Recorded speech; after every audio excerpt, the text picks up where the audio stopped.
Hi everyone, welcome back to Surakshyaan. Today we are discussing defense in depth. So, if you are someone who has played Clash of Clans, you would know what defense in depth means.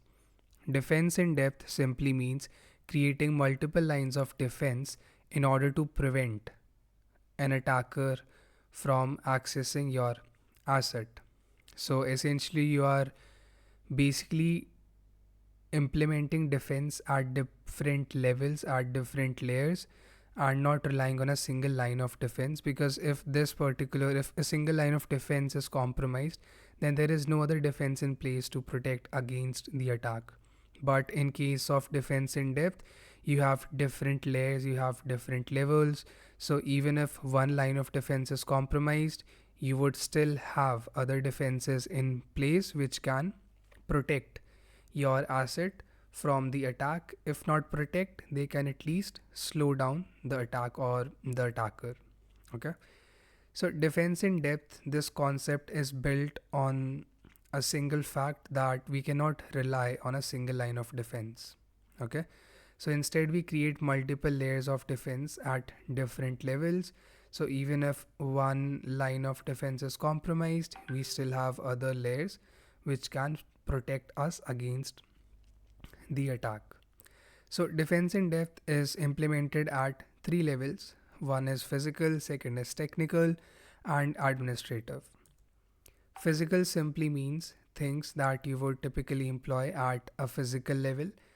Things like locks, security guards, dogs, cameras, RFID cards, access cards, things like that.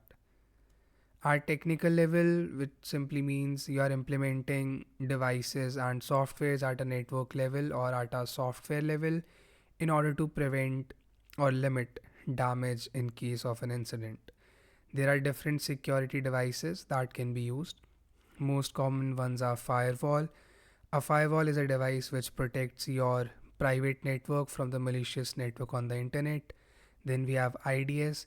IDS stands for intrusion detection system. It basically detects an intrusion in the network. Then we have IPS, which is intrusion prevention system. So IPS not only detects but it also prevents the intrusion in the network. Then we have SIEM tool, which is basically a dashboard, which a management tool, which basically allows you to analyze and keep track of anything that's happening across your network or your IT environment. Then we have VPN. VPN stands for virtual private network, which simply allows you to access a remote network. So it simply allows you to access a remote network from a remote location. So for example, if you're at home and you want to access some website which is private to your company's network, you would typically use a VPN to make connection in order to access the company's network and then access that website. So at a technical level, proper access control should be implemented, which we discussed in one of the previous videos, and principle of least privilege should be followed.